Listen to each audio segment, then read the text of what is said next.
दोस्त और होस्ट संजीव शाह। इस वक्त मैं गवर्नमेंट सीनियर सेकेंडरी स्कूल मंडी डाबवाली के खूबसूरत प्रांगण में बैठा हूं और खूबसूरत बात यह है कि बहुत सारे विषय आपके जीवन में आते होंगे, आपने पढ़े होंगे, स्कूल जब पढ़ते होंगे, कॉलेज में जाते होंगे, इंग्लिश, हिंदी, हिसाब, साइंस और इतिहास का विषय। लेकिन एक विषय बहुत ही रुचिकर विषय होता है, जिसमें शौक़ होता है, वही वो उस विषय को लेता है जिसे कहते हैं संगीत गायन का। जी हाँ, सबसे बड़ी खुशकिस्मती ये है कि गवर्नमेंट सीनियर सेकेंडरी स्कूल के इस खूबसूरत प्रांगण में एक ऐसा सब्जेक्ट आया है जिसे संगीत का सब्जेक्ट कहते हैं। और उन बच्चों के लिए खुशखबरी है जो बच्चे बचपन से ही सीखना चाहते हैं कि संगीत क्या है, सरगम क्या है, सात सुर क्या है, ताल क्या है, सुर क्या है। जी हाँ, आज मेरे साथ संगीत के शिक्षक श्री घनश्याम शर्मा जी बैठे हैं। नमस्कार। नमस्कार सर। नमस्कार जी। घनश्याम जी, सबसे पहले आपको बहुत बहुत मुबारक कि आपने यहाँ पर एक संगीताचार्य के रूप में अपना कार्य शुरू किया है। आपको भी बहुत बहुत मुबारक सर। कैसा लग रहा है डाबवाली में आकर? सर बहुत अच्छा लगता है, और इससे पहले भी मैं गांव कालुआना में जी इसी पद पर, प्रवक्ता के पद पर, संगीत प्रवक्ता के पद पर कार्यरत था पिछले 5 सालों से। जी। और पिछले 1.5 साल से मैंने government senior secondary school Dabwali join किया, सेम पोस्ट पे। तो अब और अच्छा लगता है, यहाँ थोड़ा और विशाल क्षेत्र मिलता है, बच्चे और ज़्यादा अलग अलग संस्कृति से जुड़े हुए, अलग अलग अपनी अपनी विचारधाराओं से जुड़े हुए शहर में आते हैं, तो गांव के मुकाबले हमें ज़्यादा वैरायटी एक बच्चों की यहाँ पे मिलती है। हाँ, बिल्कुल ठीक बात है। लेकिन शर्मा जी, एक बात यह है कि बच्चे जब सब्जेक्ट चूज़ करते हैं, संगीत एक ऐसा सब्जेक्ट है जो रूह से निकलता है, और कहते हैं कि कला किसी के अंदर पैदा नहीं की जा सकती, कला को निखारा जा सकता है। आप किस तरह से बच्चों को मोटिवेशन देते हैं कि वो संगीत का सब्जेक्ट लें? कैसे देखते हैं कि इस बच्चे के अंदर संगीत है? सर, संगीत कहते हैं कि एक पंजाबी में एक कहावत है जी, नच्चण वाले दी अड्डी ना रहिंदी ते गाउण वाले दा मूँह। वाह। तो जो संगीतकार जो बच्चा है, संगीत का जिसमें गुण है वो छुपा हुआ नहीं रहता, वो अपने आप आपको 2 दिन में नज़र आ जाएगा कि हाँ, हमारे स्कूल में ये बच्चा संगीत में है।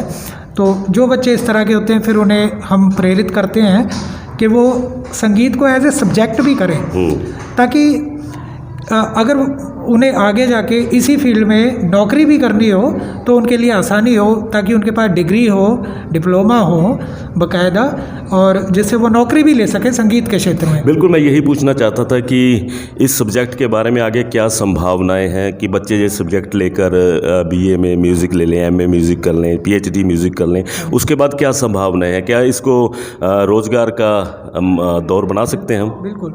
एक्चुअल में सर, हमारे थोड़ा सा ये जो एरिया हमारा वेस्ट जो हरियाणा का एरिया है, जो डेवलप्ड जो एरियाज़ हैं पहले से, जैसे पंचकुला, गुड़गांव, फरीदाबाद, करनाल, तो कुरुक्षेत्र जो कल्चरल गढ़ है हरियाणा का, यहाँ ये सब्जेक्ट पहले से बहुत पॉपुलर है। लेकिन अब यहाँ सिरसा डिस्ट्रिक्ट, हिसार, फतेहाबाद, इन डिस्ट्रिक्ट्स में भी ये धीरे धीरे यहाँ पर, जैसे गवर्नमेंट ने ये बहुत अच्छा काम किया है कि संगीत के प्रवक्ता मास्टर लेवल के, पीआरटी लेवल के, इनको अपॉइंट किया जा रहा है, जिससे संगीत की काफ़ी डेवलपमेंट हो रही है इस एरिया में। जी जी।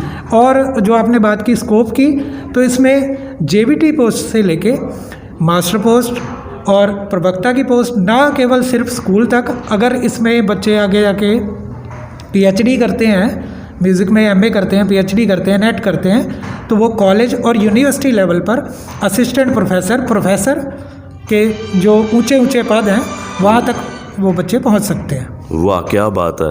और जितने भी दर्शक मुझे सुन रहे हैं, मैं उनसे निवेदन करूंगा कि अपने बच्चों के अंदर जो हुनर है उसको तलाशें। हो सकता है आपके बच्चे कोई बढ़िया संगीतकार बन जाएं, लोक गायक बन जाएं, या कोई स्पोर्ट्समैन बन जाएं, ज़रूर उनको तलाशें। और शर्मा जी, एक बात और जानना चाहूँगा कि नया सब्जेक्ट आया है स्कूल के अंदर, कुछ वाद्य यंत्र की भी ज़रूरत होगी। किस तरह की ज़रूरत आप महसूस करते हैं कि यहाँ पर हो? हाँ सर, ये बहुत एक मतलब मुख्य बिंदु आपने उठाया है, क्योंकि अभी तक यहाँ जो ये आप देख रहे हैं 1-2 इंस्ट्रूमेंट जो पड़े हैं, ये एनसीसी से हमने उधार ले रखे हैं, एनसीसी में आए हुए हैं, 1-2 पुराने पड़े हैं काफ़ी, बस एक तरह से काम चलाया जा रहा है संगीत की, क्योंकि अभी यहाँ पे पद भी पिछले साल क्रिएट हुआ, तो अभी इंस्ट्रूमेंट संगीत के लिए अभी स्पेशल नहीं आए हैं यहाँ पे, उसकी हमने डिमांड भेजी थी, लेकिन हो सकता है कुछ कारणों से अभी वो पूरी नहीं हो पाई। तो हम उम्मीद करते हैं कि जल्दी से जल्दी गवर्नमेंट इस चीज़ पर भी ध्यान देगी और संगीत के यहाँ पर उपकरणों को जल्दी से मुहैया करवाएगी। और मैं भी टू द पॉइंट चैनल के माध्यम से सरकार से विनम्र प्रार्थना करूंगा कि जितने वाद्य यंत्र हमारे इन शिक्षक साथियों को चाहिए वो यहाँ स्कूल में भेजे जाएँ ताकि बच्चे उसका लाभ उठा सकें। और क्या कहना चाहेंगे बच्चों को आप संगीत के बारे में? मैं बस एक लाइन ये कहना चाहूँगा कि संगीत विषय के बारे में बच्चों को अक्सर आज के हमारे यहाँ मतलब टाइम में ये लगता है कि ये सब्जेक्ट सिर्फ उनके लिए है जो पढ़ने में बेकार हैं, कुछ नहीं है, जो फेलियर हैं उनके लिए। ऐसा कुछ नहीं है। इस सब्जेक्ट में बहुत ऊंचे ऊंचे पद हैं, फौज, आर्मी, पुलिस, हर फील्ड में, टीचिंग लाइन में, हर जगह इसकी जॉब है। बाकायदा आप इसको एज ए सब्जेक्ट पढ़ो, जितना पढ़ सकते हो। जैसे बाकी सब्जेक्ट हैं, आप इसमें भी ऊंची ऊंची डिग्रियां MA की करो, PhD करो और फिर आपके लिए जॉब्स ही जॉब्स हैं। क्या बात है, बहुत खूबसूरत बात शर्मा जी ने कही है कि इसको एक सब्जेक्ट मानकर पढ़ा जाए तो निश्चित तौर पर रोजगार के साधन भी अपने आप उपलब्ध हो जाते हैं। तो शर्मा जी आपका बहुत बहुत धन्यवाद। लेकिन मैं एक ऐसी शख्सियत से बात करना चाहूँगा जो आपके साथ बैठी हैं, जितेंद्र जीतू जी। बहुत ही उम्दा कलाकार हैं, फनकार हैं और संगीतकार हैं। पंजाब के ही नहीं बल्कि हिंदुस्तान के बहुत बड़े बड़े जितने भी लोक गायक हुए हैं उनके साथ संगत करते हैं। और ये हमारी खुशकिस्मती है कि हमारे शहर में आप जैसे ओजस्वी वाणी के संगीतकार, ओजस्वी हुनर के मालिक बैठे हैं। जितेंद्र जी नमस्कार।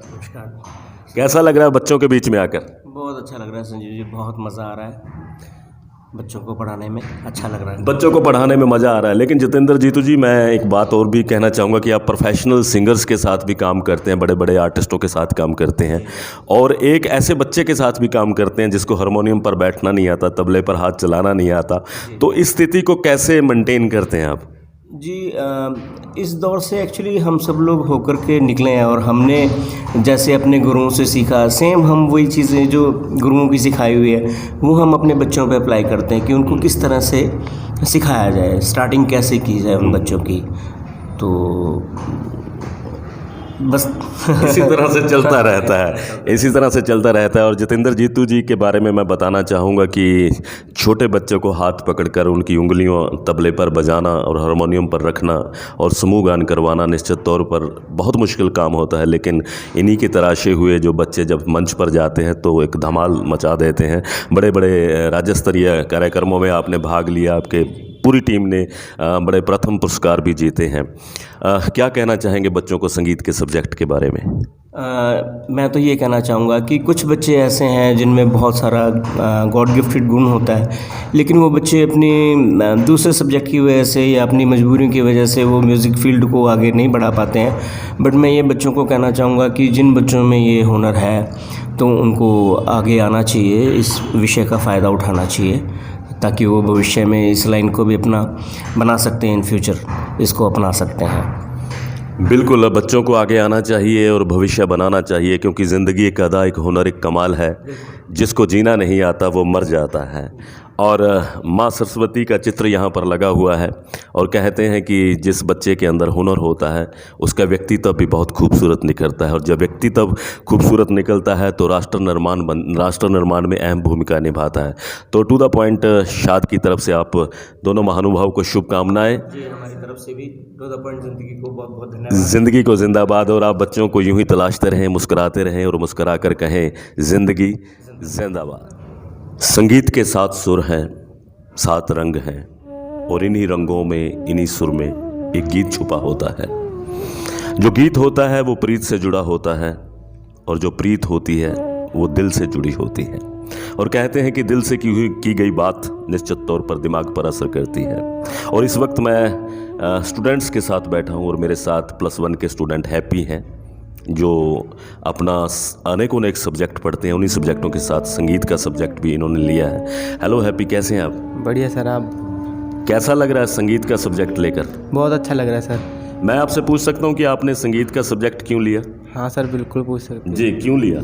सर मैं भी चाहता हूँ कि मैं भी अपने सर के जैसे भी और स्कूलों में सिखाऊँ, क्योंकि मैं घर में भी थोड़ा सा कमज़ोर, मुझे घर पे कहते नहीं भी आप गाओ, पर मैं अपनी तरफ से आगे जाना चाहता हूँ सर। क्या बात है। हुनर जो होता है वो बाहर निकल कर आता है और इसीलिए कहा जाता है कि हुनर कभी छुपता नहीं है, हुनर तो अपने आप निकल कर आता है और जिसके अंदर कला होती है वो अपने आप जागृति उसके अंदर आती है। अगर उसको गुरु अच्छा मिल जाए और गुरु के साथ परंपराएं अच्छी मिल जाएं, परंपराओं के साथ वाद्य यंत्र अच्छे मिल जाएं, निश्चित तौर पर हैप्पी जैसे ऐसे बहुत से बच्चे हैं जिनके पास हुनर है। और क्या किस बात का शौक़ रखते हैं, क्या बनना चाहते हैं बड़ा होकर? सिंगर ही बनना चाहते हैं सर। अरे वाह, क्या बात है, सिंगर ही बनना चाहते हैं। ये एक खूबी होती है क्योंकि एक लक्ष्य होता है और लक्ष्य के साथ ये कौन सा आपको गायक अच्छा लगता है? गायक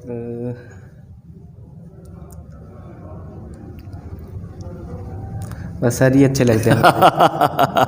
अभी छोटी उम्र है, जवाब देना बड़ा मुश्किल हो जाता है कभी कभी, लेकिन ये छोटी छोटी उम्र जब परिपक्व होती है निश्चित तौर पर, तो निश्चित तौर पर एक बहुत बढ़िया कलाकार पैदा होते हैं। तो एक छोटी सी पंक्तियां हमारे दर्शकों के लिए गा सकेंगे? हाँ सर। यस प्लीज़ कम। तेरी मिट्टी में मिल जामा, गुल बन के मैं खिल जामा, इतनी सी है दिल की आरज़ू। तेरी नदियों में बह जामा, तेरे खेतों में लहरामा, इतनी सी है दिल की आरज़ू। तेरी मिट्टी में मिल जामा, गुल बन के मैं खिल जामा, इतनी सी है दिल की आरज़ू। वेरी गुड, बहुत खूब बहुत खूब बहुत खूब। अभी नन्हे कदम है, अभी दिल और दिमाग के अंदर बहुत लंबी यात्रा तय करने की एक जज्बा है, एक हुनर है, एक ऊर्जा है और मैं ऐसे बच्चों से मिलकर बहुत खुश होता हूँ जिनमें के अंदर सीखने की कुछ ललक हो, जज्बा हो। इसीलिए मैं अक्सर कहता हूँ कि परिंदों को मिलेगी मंजिल एक दिन, ये फैले हुए इनके पर बोलते हैं, खामोश रहते हैं वो लोग दुनिया में जिनके हुनर बोलते हैं। आओ हुनर को तलाश करें, संगीत के साथ जुड़ें, गीत सुनें, घर के अंदर भी हर रोज़ संगीत की बात करें, क्योंकि जहाँ संगीत होता है वहाँ ईश्वर खुद व खुद विराजमान होते हैं। और कहते हैं कि जो संगीत नहीं सुनता फिर उसकी कोई नहीं सुनता। दोस्तों, संगीत के साथ प्यार कीजिए, अपने हुनर को प्यार कीजिए, स्पोर्ट्स के साथ प्यार कीजिए, पढ़िए लिखिए और खूब खूब खूब नाम कमाइए और मुस्करा कर कहिए ज़िंदगी जिंदाबाद। दोस्तों, अभी हम संगीत की बात सुन रहे थे, संगीत के स्वर सुन रहे थे और इसी बीच मैं स्कूल के प्रिंसिपल जनाब जितेंद्र शर्मा जी के पास बैठा हूं। जितेंद्र जी नमस्कार। नमस्कार जी। कैसा लग रहा है आपके स्कूल के अंदर जब संगीत का सब्जेक्ट है और संगीत के सुर गूंजते हैं? बहुत अच्छा लग रहा है, बहुत ही बढ़िया लग रहा है। एक स्टूडेंट्स के लिए संगीत स्पोर्ट्स कितना ज़रूरी है सर? बहुत ज़रूरी है। संगीत एक विषय के रूप में भी और हमारी जो रूह है, हमारी जो शरीर है, उसके लिए खुराक का काम करता है संगीत। बहुत अच्छी बात है। तो और क्या क्या ज़रूरत है संगीत के क्षेत्र में? अभी मिलकर आए हैं, कुछ वाद्य यंत्रों की ज़रूरत है, तो आप किस तरह का प्रयास कर रहे हैं कि बच्चों को पूरे वाद्य यंत्र मिले, अच्छा माहौल मिले? पहले तो ये खुशी की बात है, हमारे जो संगीत के जो म्यूज़िक टीचर हैं हमारे जितेंद्र जीतू जी और घनश्याम शर्मा जी, और ये दोनों ही संगीत में पूरे माहिर आदमी हैं, बहुत ही स्किलफुल पर्सन है और वो बच्चों को सिखा रहे हैं। लेकिन हमारी एक दिक्कत है कि हमारे पास पूरे म्यूजिकल इंस्ट्रूमेंट्स नहीं हैं जी। तो लेकिन इस उच्च अधिकारियों को मैंने लिखा है डिपार्टमेंट को, उसके लिए हमारा मॉडल स्कूल बनने से हमारे ग्रांट भी मांगी है इसके लिए और 1 लाख रुपए के लगभग हमने संगीत के लिए मांगा है, इंस्ट्रूमेंट्स के लिए सिर्फ। क्या बात है, 1 लाख रुपया लगभग संगीत के लिए मांगा है। और मैं सरकार से फिर भी नम्र प्रार्थना करूंगा कि बहुत ज़रूरी होता है संगीत, स्पोर्ट्स बहुत ज़रूरी होता है। इससे बच्चों में अनुशासन भी आता है और बच्चों का व्यक्तित्व भी निखरता है। बहुत बहुत धन्यवाद जितेंद्र जी आपका, और आपको बहुत बहुत मुबारक मॉडल संस्कृति स्कूल बनाने के लिए और बनने के लिए। Thank you so much Shah ji. जिंदगी जिंदाबाद। ज़िंदगी जिंदाबाद। Thank you very much. नमस्कार, आदाब, ज़िंदगी जिंदाबाद। मैं हूं आपका दोस्त और होस्ट संजीव शाद। आप देख रहे हैं टू द पॉइंट। लाइक करें, शेयर करें, कमेंट करें और हाँ, बेल आइकन को जरूर दबाएं, सब्सक्राइब करें, क्योंकि यह है आपका चैनल। हमेशा अपडेट रहें चैनल की वीडियो के साथ। ज़िंदगी जिंदाबाद।